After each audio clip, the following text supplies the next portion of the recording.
Hello, ladies and gentlemen. My name is Cone Dodger. Welcome back to Automation, the car company tycoon game. Today we're continuing on in our Lite campaign in the company known as Vanity. And what a fantasy it has been lately, as the Truffle Mark III currently makes us $75 million in profit per month. The Sharky is doing quite well, 51 million per month. The Zoids is about to be replaced by the Zoids Mk2 very soon, in just 10 months. The Magnet Mk2 is trudging right along, making 40 million a month. And the Jaws has had some troubles, but is doing still just fine, making 35 million per month. It is, however, probably the car most on the fence as far as sales go. It may need replacement soon. This is our family car, and I said last time we would design ourselves a new family car, hopefully something that does very well in the actual commuter and family classes, because we are kind of underperforming in those, though we do quite well in family premium and commuter premium, and I would like to maintain that ability, as well as family sport and family sport premium. All right, well that was a lot of things. And it is 1996, I forgot to say. January 1st, 1996. Here is our awareness chart, if anybody was wondering. We have the top awareness right now for Fun Premium. We're doing very well in the sport and convertible categories. Pretty well in family utility premium. But not so well in just the regular family and commuter cars. So, would definitely like to improve that. That would be good.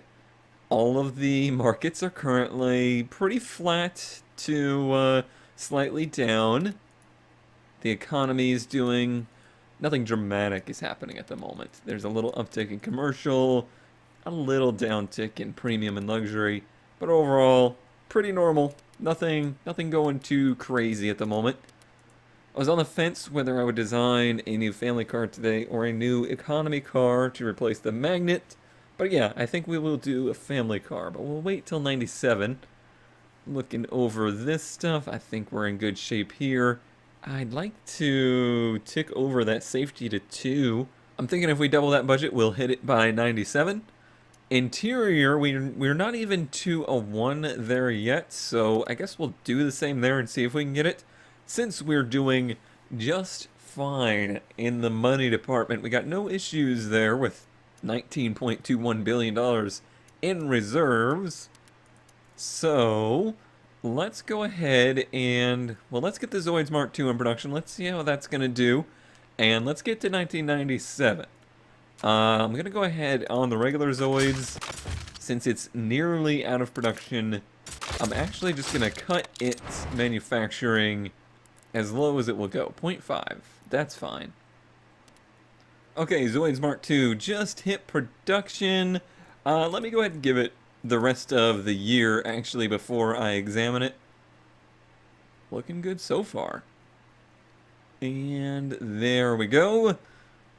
Come on, screen. There you are. Okay, pause. Let's see. We're up in reputation and up in prestige. That's good. 523,000 cars sold. 1.1 billion in profits. Pause there. The Zoids, the first edition is canceled. Sitting on 10,000 of them. Maybe they'll sell, maybe they won't. But the Zoids, we have 384 of those at the moment. And let's see how it's looking. Do all the things there. Okay, pretty good. We're still sitting at a, what, 50% markup and have a positive demand to production. I'm happy with that. I got no complaints there. Let's see, anybody else in need of tweaking? The Jaws, again, now it's really starting to show its struggles. Probably have to turn it down. That production, I think it's pretty low already. Pretty low already, because the car I have in mind to replace it might take a while for it to come online, so we'll have to make this Jaws work for as long as possible. The Sharky, it looks like the convertible version has hit a little bit of a stumbling block. Perhaps just a little change in market there. So yeah, the Vert Still struggling just a little bit. Okay, we're all caught up there. The Bionic doesn't come on till late next year, but let's go ahead and do a new car for this year. So I think the design I want to go for is a large family sedan. This is the newest, I believe, of the family sedans. It has a big 4-door, a really big 2-door, and a wagon version. I think we're gonna try and go for this 4-door sedan in a rather large body shape. Let's try and straighten up that windshield. I don't like that lean back quite that much. Hatch it a bit, but give it a big trunk, so we have lots of available utility space in this thing. And then can we square up that nose a bit? Yeah, we can do that. Alright. Yeah, I think this is the one I will choose. Very big front door there. That's just begging to slam into somebody else's very nice car. Alright, so monocoque definitely on chassis. Let's stick with galvanized steel. Transverse, and then McPherson. Yeah, that looks good. And then I'm thinking we have really good familiarity in semi-trailing arm. That's low on comfort. No, average on comfort. Torsion beam's the one that's low. Well, then let's go for the semi-trailing arm. I don't think it's worth doing double wishbone. It's that's a lot of engineering time for not a ton of gain for a front-wheel drive car. And then corrosion-resistant steel body. And for that body, do we need bigger wheel arches? Well, just in case, I'll enlarge them. Oh wow, 245 rear. We'll never need that. Yeah, 225 front rear. That's probably more than we'll ever need. I'd love to make a sports sedan version of this if possible, but I don't know if it's going to be possible or not. And I suppose it is now design time. I suppose I will continue the Jaws lineage. This is not a new model, it is replacing a car, so this will be the Jaws Mk2. And yeah, let's see what we can do here. How's that looking? It's the front end of this thing so far is kind of reminding me, it's a little bit of a throwback to a very, very old series I did in, I think it might have been one of the first Vector automotive challenges, where we were doing basically our own Lite campaign before the campaign was in the game, and was using this grille design. But it also reminds me of the last year of the last generation of the 3000 GT, or Mitsubishi GTO. Kind of has that look to it, which was a look that I liked. I really liked that generation of 3000 GT. Simply one of those unobtainium cars at the time, and now they're, well, known to be a maintenance nightmare, so it's just not something I've ever owned. Well, it's kind of a tough one for taillights. It's got such a large rear end. I almost think a stand-up taillight might be the way to go, but it's such a wrapping body that it would be hard to pull off a standing taillight. See those? Yeah, now they're too close together. Yes, this one's a toughie. Remember how I said these stand-up ones might look alright? No. Bad. Yeah, I don't know. I tried my best to get this rear end to take shape. Gave it some character, but it was a tough one. A little bit of glitching going on with that taillight, but yeah, it was a tough one. I liked the front end a lot, but the rear end was questionable at best. I went through every taillight selection there was, and just did all sorts of things to try and to fancy up it, but that's the best I came up with. Maybe it'll look better out of this bright red color. Maybe that will help. Alright, front wheel drive, and let's try like the darker red. Does that help any? It actually does. It makes it look a little less obnoxious. Yeah, when you put it in a normal color, or a not bright color, it looks much better. So I've been putting a little bit of thought into this, and there's some ways we could go. This is a front-wheel drive car, so the engine can't be terribly long. We could do a V6. We could do a inline-4 turbo. But what I think I want to try and do is something we haven't really touched on, and that is an inline 4 with some variable valve timing. So we'll go the Honda route and try to extract a lot of power out of not very much displacement. So yeah, probably just as much displacement as will fit between the wheel wells, and then de-stroked so that it, well, let's get the head on there so we know what fits. There we go, it fits. And just as much power as we can get out of what looks like to be right around 2 liters. 2.1. So we're going to use an aluminum head, variable valve lift. This is a very high engineering time thing. However, I have a feeling because we're going to need things like good interior quality or good safety quality. The engineering time of the car is probably going to be pretty high as well. So hopefully those will match up.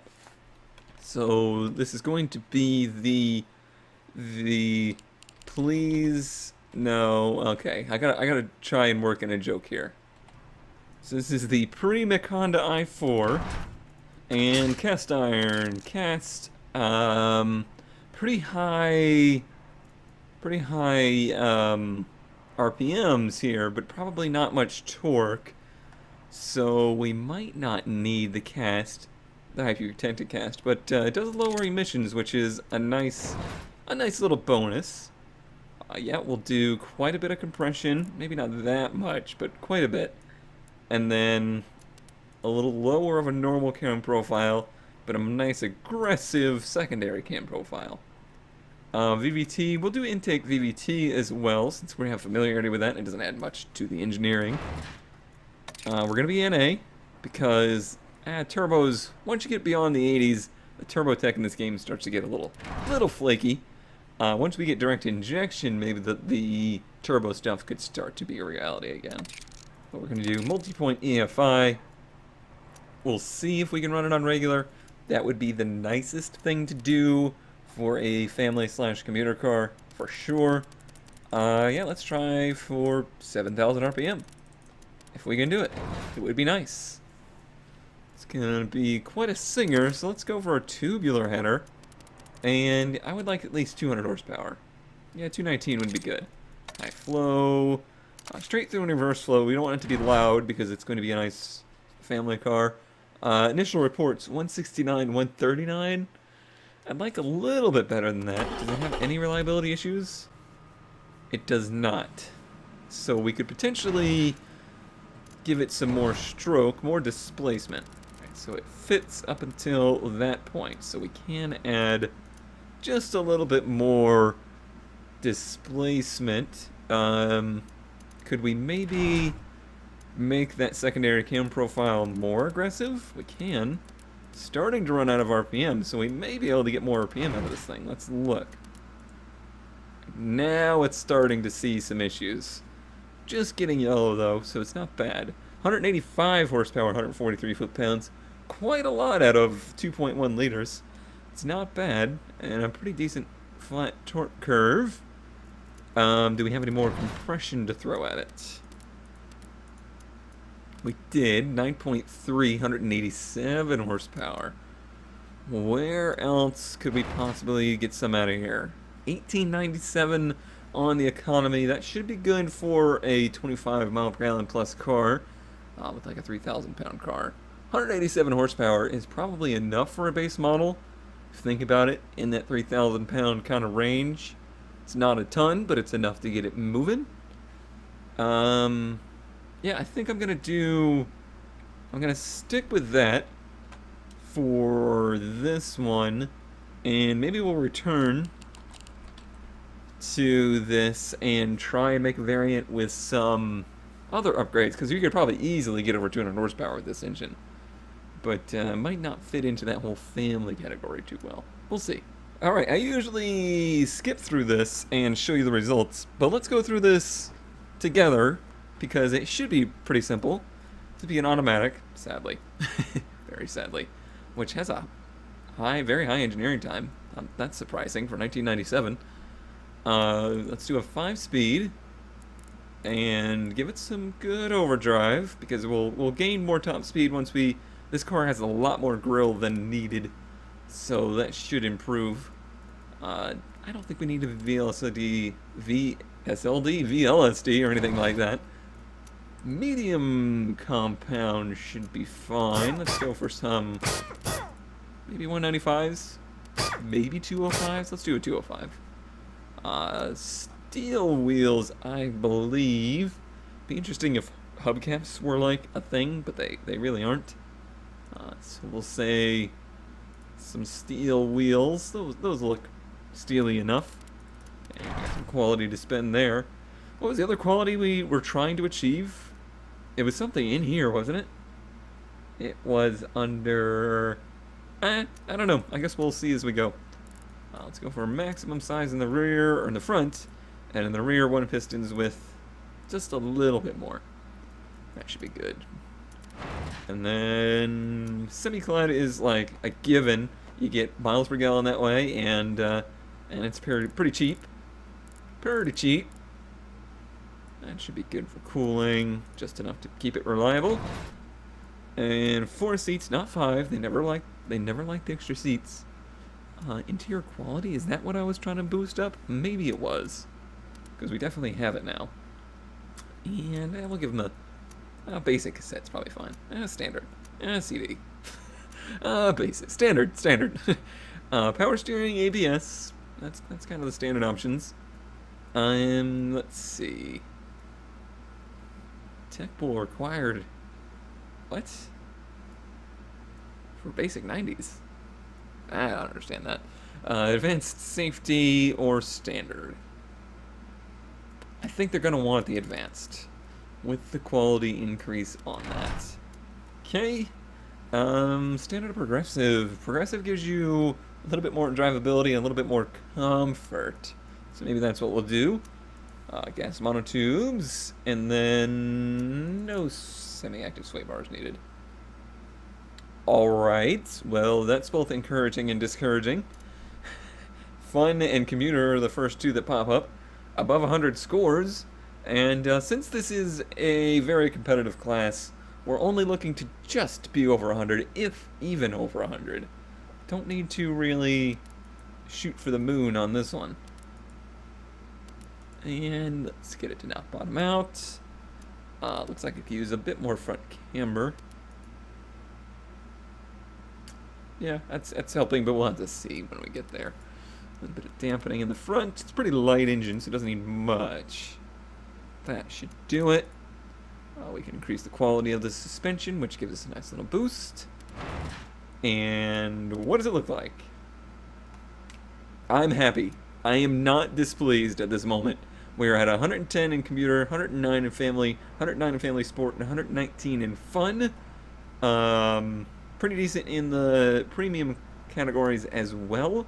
We may be making a premium version of this car as well. We will see. But now, let me do some fine-tuning. Hey, needed more front brakes. Which way did we achieve that? We got the maximum amount of rotor. We could do 3 pistons. That cost a good bit of money, but it doesn't make it less drivable. I don't want it to be sportier. That's not what we need. But, well, I mean, that's not bad. We can actually comfort up the pads a bit then. And then in the rear, we're pretty much on target, maybe just a little bit more. So my trick for the cooling airflow is to just go until the average reliability comes down at all, and then stop. So 251 is what this car seems to want. That seems fine and dandy. Fully clad, does that get us anything, really? Gets us some more MPGs. That's a very high engineering time for pretty minimal gains. 0.3 in that family category that we care about so much. Okay. We had some debate here. I'm sure they don't want basic. No. I'm sure they don't want premium either. They're indifferent to it. So, what do they want? Oh, interesting. The basic cassette scores a little bit better. Or the premium CD. Well, basic is better. We want it to be as cheap as possible. Ooh. Ooh, there's a nice increase. electronic stability control, which doesn't show me the engineering time on that. So I don't know what it is. TC? TC gives it an increase as well. It's not quite as major. Oh man, it's got to have the advanced safety though. It has to. Definitely the progressive springs, adaptive dampers. Nah, not necessary. Other than that, it's very nice and drivable. It doesn't need a lot of anything in here, I don't think. Okay, so here's the moment of truth. I would like it to be 100 at least with a 10% markup. At least. 105. Okay. So how high can we go before that falls below 100? 15? 16? Alright, looks like 16 is the mark. But that's fine. Even at 16, it's not scoring the best in family. Still scoring really well in commuter and family sport and fun. And for a vehicle that's going to be as high production as this is, and will likely sell at a much higher price than this, I think that's alright. I'm not scared of those numbers at all.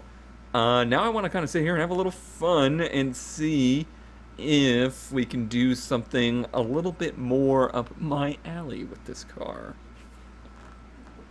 Alright, so we have our inline 4, and it's going to be restricted on how crazy we can go with it, but I would love to see what it could do with a super unleaded fuel in it, and maybe crank up that fuel mix a bit, because we're not going to care so much about the economy on this thing.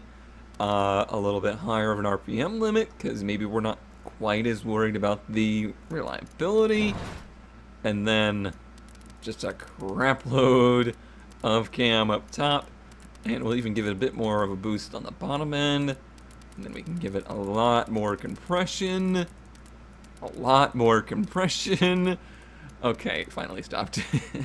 But 11.5 to 1, that's a lot of compression. That's good for 207 horsepower. That's a pretty good number for a 2.1 liter engine, I think. I think so.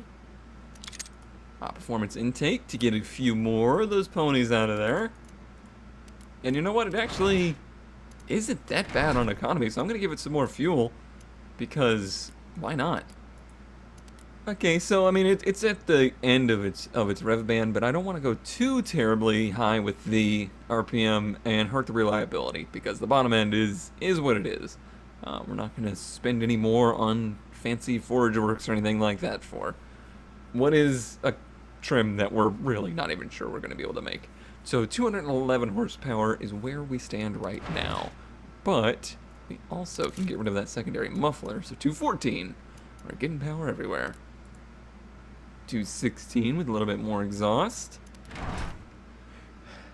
It looks to me like 217 is going to be the number, which is not a bad number. That's a pretty healthy increase. Now, of course, it's using a more expensive fuel that's not as available everywhere. But I would love to see if this thing could be something a little bit more impressive on the streets.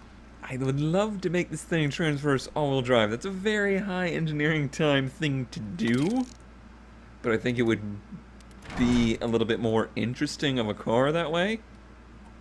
Just this spec of it, of course, really kills the MPGs, as you might expect.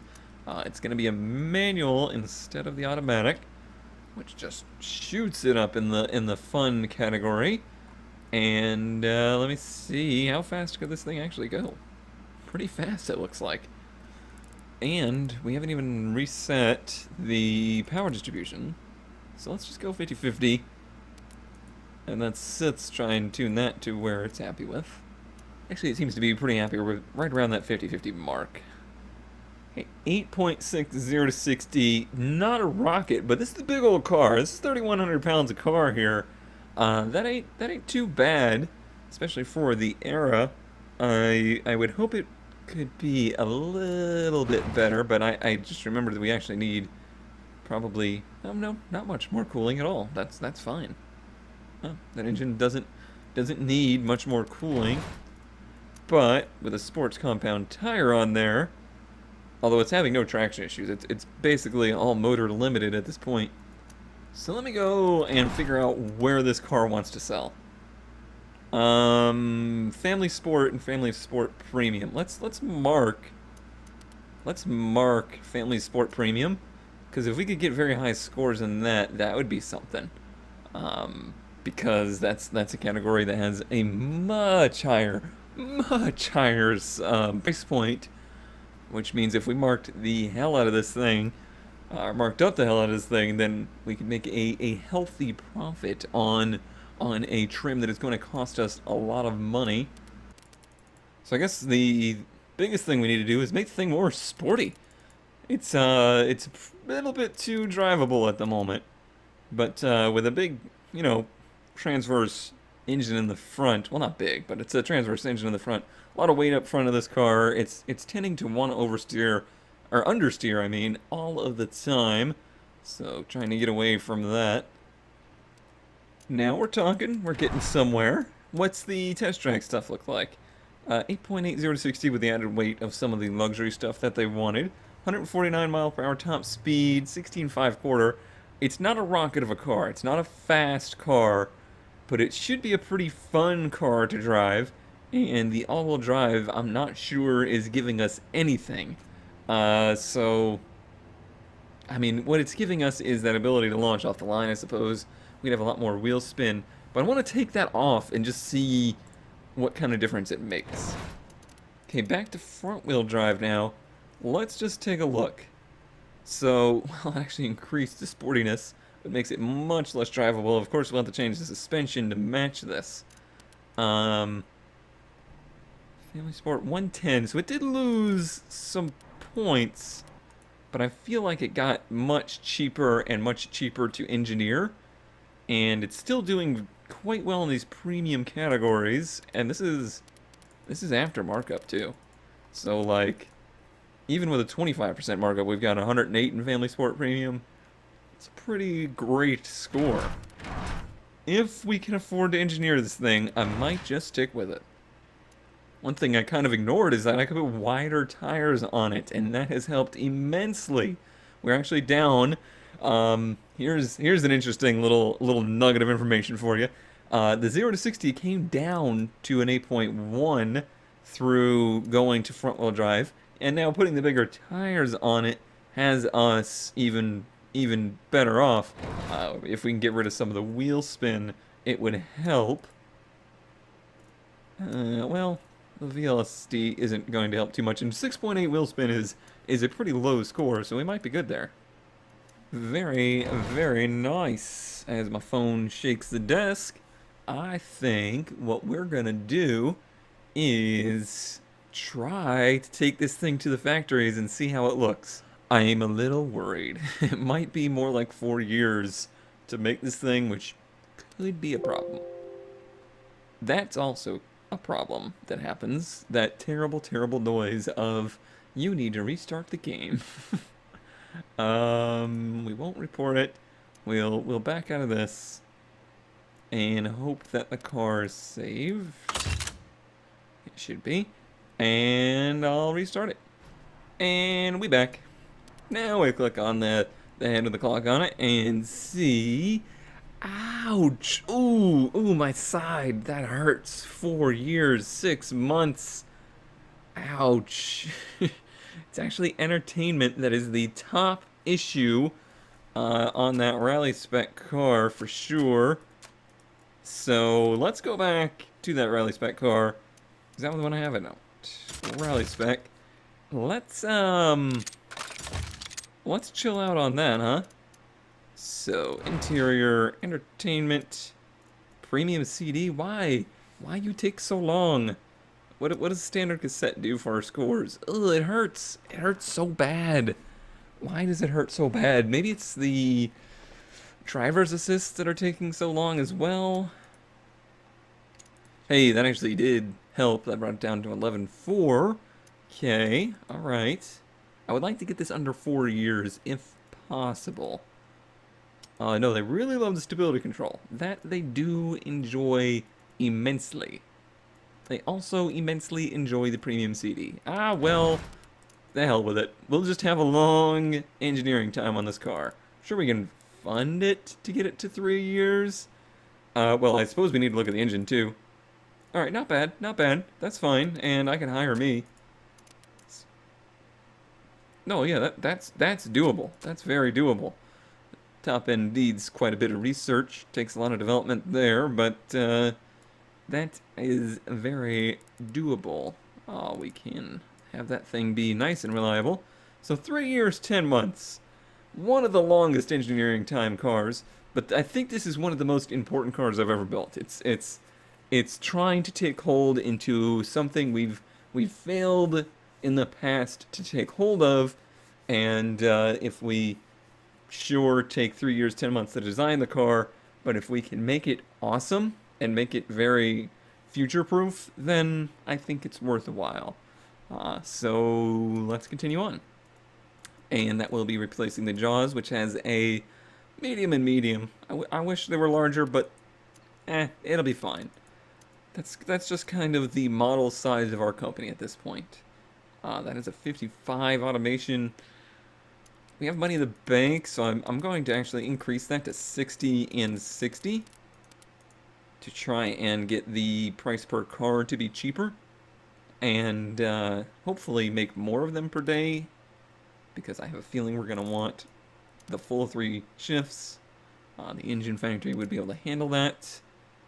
And alright, for the rally spec, still a good score even with a 25% markup. That is good news.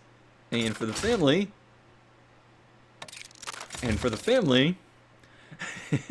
we have somewhat hurt these scores, it seems. I guess the price came up a little bit. So we're now talking more of a 10% markup, huh?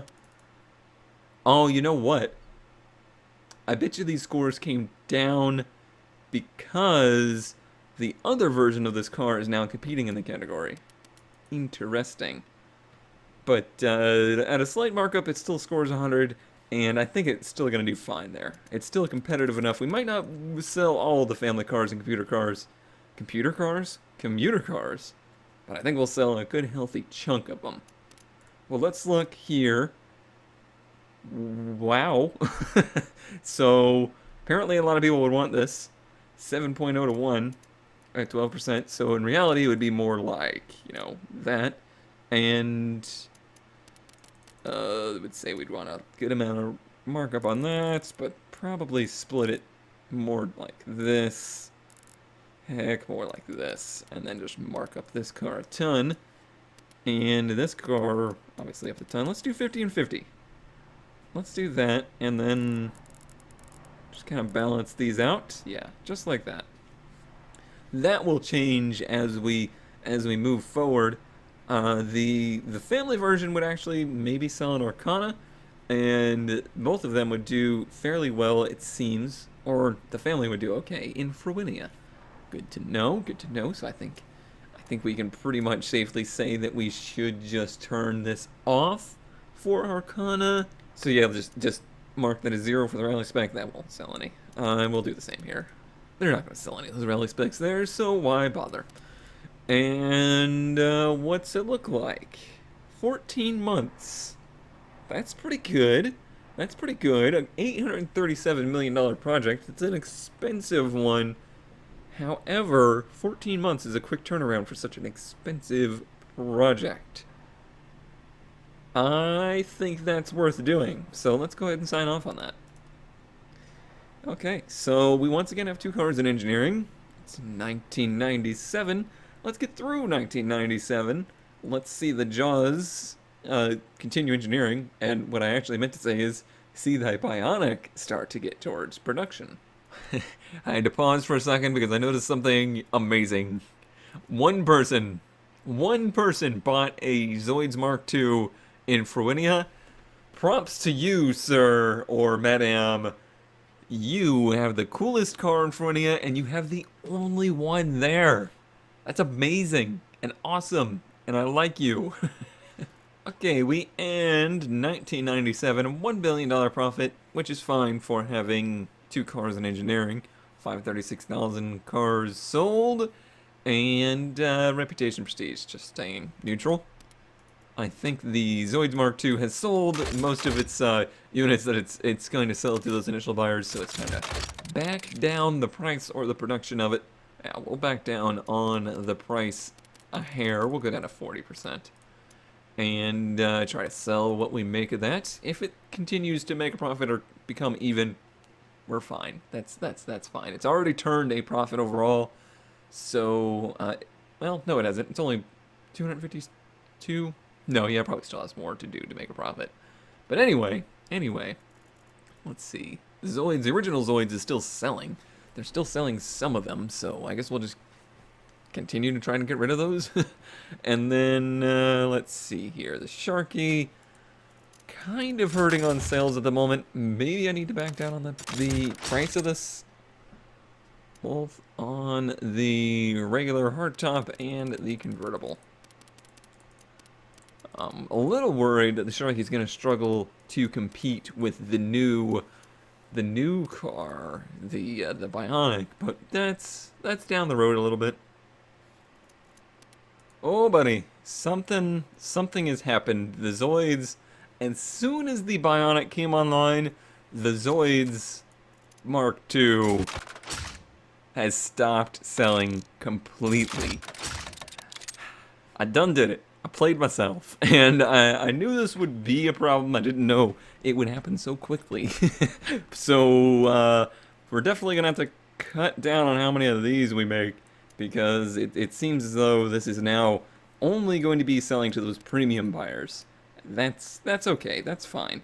Let's see, Sharky as well, hurting even more now, because I believe the Bionic is going to be a very, very popular car. So we'll back down production on Sharky. And let's see, it's almost the end of 98, so let's play that out. Alright, 1998, what have you done for us? $1.3 billion. Actually increased in reputation and prestige. That's nice. And 582,000 cars sold. That is also nice. Let's look at the Bionic. It has two different varieties, okay, and they are both doing pretty well. Looks like the regular F body is doing a little bit better than the Super Sport, so I could split that and probably even this up. But this sucker is currently selling, and selling quite well, with an 80 and 90% markup. That is insane. That is crazy. It's absolutely crazy. It's selling some to Arcana. I'm actually going to turn off the Super Sport version to Arcana, because that just seems unnecessary. Let's actually reduce the price there. Try and get some awareness over in Arcana. Why not? And then, yeah, this is doing well there too. They're even selling some Super Sports. Yeah, this is a very popular vehicle. Highly popular. Let's even those out. And I'll have to keep an eye on it, because that's just a ridiculous amount of markup. Absolutely ridiculous. And if the Zoids Mk2 loses us money, honestly, don't even care. That was a vehicle made out of love for vehicles, not out of love for profits. The Sharky losing us money is a little disappointing. So we may end up, instead of just doing a magnet replacement, which magnet's getting super long in the tooth. Can you imagine a vehicle designed in 1981 actually selling in 1999? Probably not, but it's doing it, and it's still making money, so it keeps going. But next time we may end up doing a replacement for both of those cars. But let's go ahead and play out the remainder of 1999, and then we'll start designing our replacement for those two in the year 2000. In the year 2000... In the year 2000... Sharky, please! Oh man, nobody wants this car anymore. They're like, why would I get this thing when I can get a Bionic? Alright, well, chopping prices. Everything must go. I really think the economy is having a moment here. Can I pause, please? Because I need to reduce the Zoids Mk2 a ton. So I might have misunderstood what was happening. I should look at the economy here. We're almost to the end of the year, but I have a feeling that we might be hurting in the premium categories, which might be why we're seeing these numbers reflect as they are. The prices of the Bionic are starting to outweigh its sales for sure. Okay, the end of 1999, and the Magnet is selling as many as it can. The Truffle Mark III is selling as many as it can. The Bionic is making 76 million a month. It's actually in Truffle territory. That's impressive. Let's see here. 1.5 billion made. 616,000 cars sold. That's the most ever. Pretty good year. Let's look at the old economy. Oh, look at budget. Taking off. Normal. Staying flat. Premium. Yeah, it's a little bit of a bobble right now. Premium and luxury are not at anything near heights. 0.5 is a little bit of a lull, but it looks like they're starting to come back up. And by that I mean lull like a low spot, not like lull. All right, bit of a long one today, but we covered a lot of time. It's January 1st, 2000. We've made it past Y2K, and our company survived. Apparently, we updated our computers correctly, so that is where we will begin next time. Like I said, probably doing a Magnet Mark III, and probably a new sports convertible, maybe? We'll see if that's even possible. If not, it may just be the end of the Sharky. So currently we have the Jaws kind of losing money, the Sharky kind of losing money, and the Zoids Mk2 kind of losing money. However, we're being bolstered by the Magnet, the Truffle, and the Bionic. By the way, look at the total cars sold of the Magnet real quick. Just look at it. Insano. Alright, thanks for watching, everybody. I will see you next time.